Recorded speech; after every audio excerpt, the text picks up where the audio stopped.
Hello everyone, my name is Arthur A. Gardoque and this is my part of our report topic.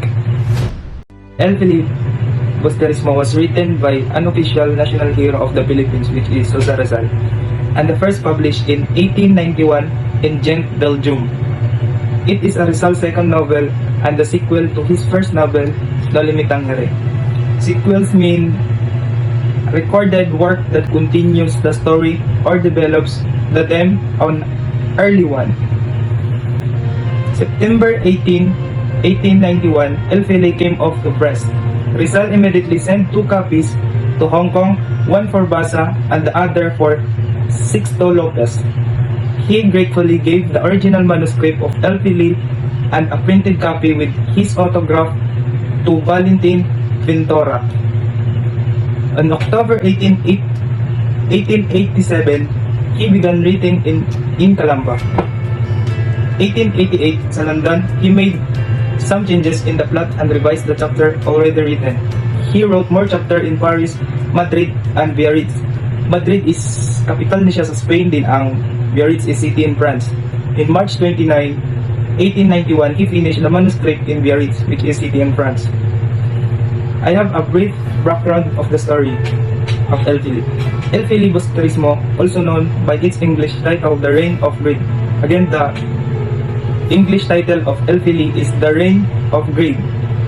It the second novel written by Jose Rizal and the sequel to Noli Me Tangere. Published in 1891, it continues the Noli criticism of the abuses and corruption perpetrated by the Spanish government. That's all my part. Thank you.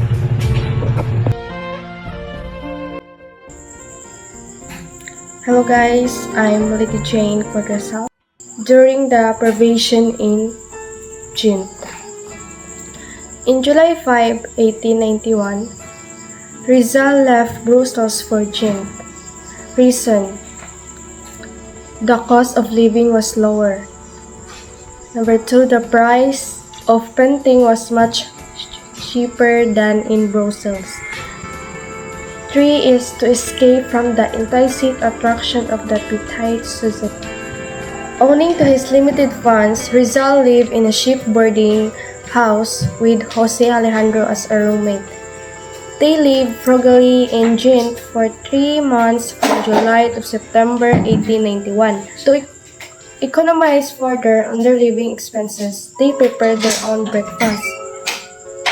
The printing of El Felipe Busterismo is Rizal's search for a printing shop that could give him the lowest quotation for the publication of his novel. Naghahanap siya ng printing shop na mas mura, which is hindi siya makagasto ng malaking pera. So, at last, he did find a publisher. Nakita na yung publisher na si F. Mayer Van Lopez, number 66 Vianderen Street, who was willing to print his book on installment basis. He pawned his jewels in order to pay the down payment and early partial payments during the printing of the novel. Yung budget niya is hindi sapat kasi nauubos na yung fund niya. Pero he received some money from Basa and 200 pesos from Rodriguez Arias for the copies of Morga's successes sold in Manila, but these funds were also used up. So in July 1891, Rizal wrote a letter to Basa saying that if no money comes, he have to stop the El Felipe's publication. So, sa pagganap ng July 1891, sumulat si Rizal ng letter sa Basa na nakalagay dito, if walang pera na dadating, is unfortunately hindi niya itutuloy yung publication niya sa El Felipe Busterismo, si Rizal. But, in August 6, the printing had to be suspended. As Rizal feared because he could no longer give the necessary funds to the printer. Sa panahon na ito, na si Rizal, is kinaya niya lahat, pero yung mga funds niya talaga is ubos na at parang wala nang pag-asa si Rizal na ma-publish niya or ma-print niya yung ginawa niyang libro or novel sa El Filibusterismo. In his morbid moments of despair, Rizal almost burned the manuscript of El Filibusterismo. Malapit niyang sinunog yung manuscript ng El Filibusterismo kasi hindi niya kayang i-publish yung book kasi nagkukos ito ng maraming pera na kaya na-desperate talaga itong si Jose Rizal. But when everything seems lost, help came from an unexpected source.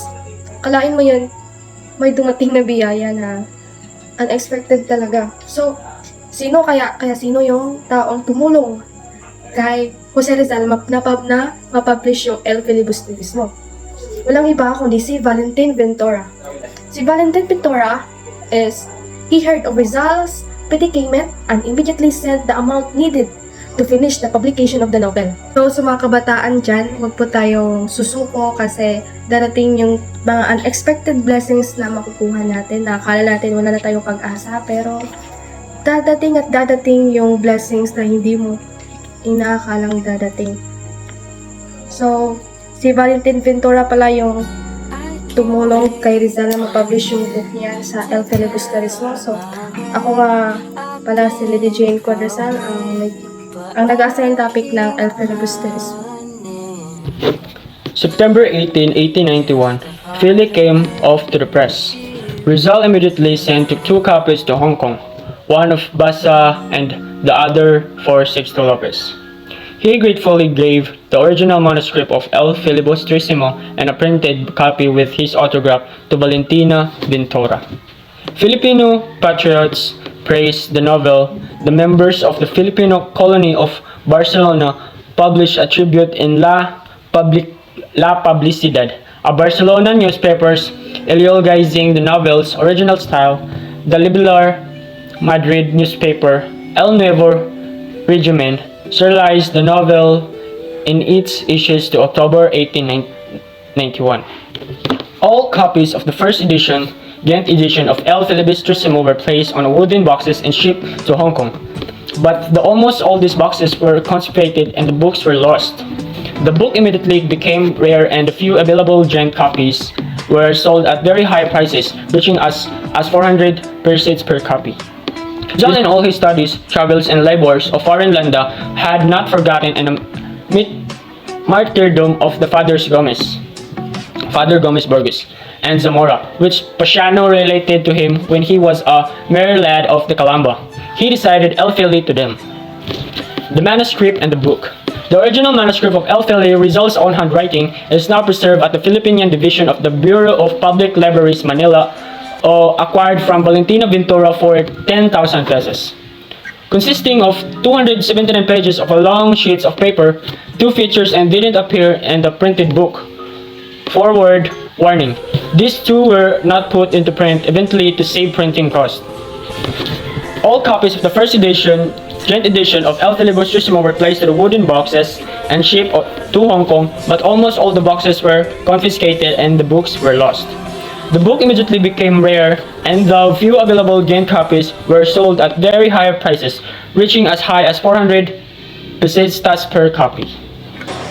Rizal, in all his studies, travels, and labors in foreign lands, had not forgotten the martyrdom of Fathers Gomez, Burgos, and Zamora, which Paciano related to him when he was a mere lad in Calamba.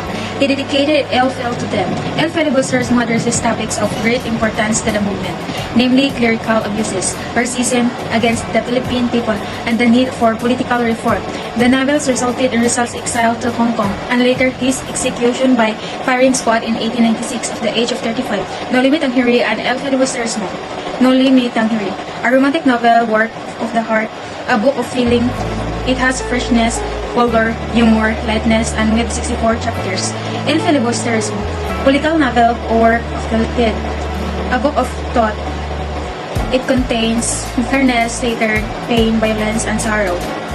38 chapters, the issue of which is the superior novel, Noli or the Feli, is purely academic. Both are the good novels from the point of view of history. Both depict with realistic colors the actual conditions of the Philippines and the Philippines during the decadent days of Spanish rule.